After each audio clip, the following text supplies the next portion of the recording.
Untuk mendukung tutorial komputer, kalian bisa mengklik subscribe. Halo, selamat datang di tutorial komputer.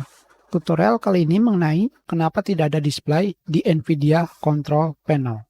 Jika kalian menggunakan laptop dengan dual grafis, kalian tidak akan menemukan display pada NVIDIA Control Panel. Seperti ini.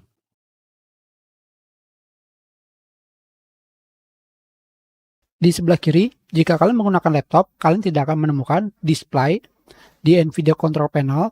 Jika kalian menggunakan desktop atau komputer, kalian akan menemukan display pada NVIDIA Control Panel. Isi dari display ini adalah pengaturan tampilan layar seperti resolusi, warna, memutar tampilan monitor, digital audio, ukuran desktop, dan posisi, dan pengaturan banyak layar. Jika kalian menggunakan laptop, untuk mengetahui kalian menggunakan dual grafis, kalian bisa pergi ke DXDiag pada start menu.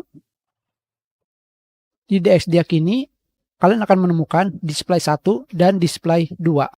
Jika kalian memilih display 1, itu untuk tampilan grafis dari CPU. Jika kalian memilih display 2, untuk tampilan grafis dari GPU.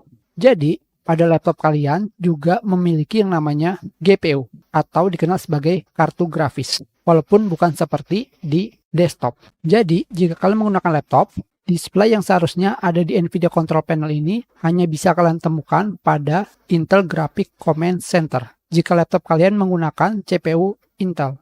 Pada Graphic Command Center, kalian juga akan menemukan hal yang sama untuk pengaturan display atau layar monitor pada laptop kalian.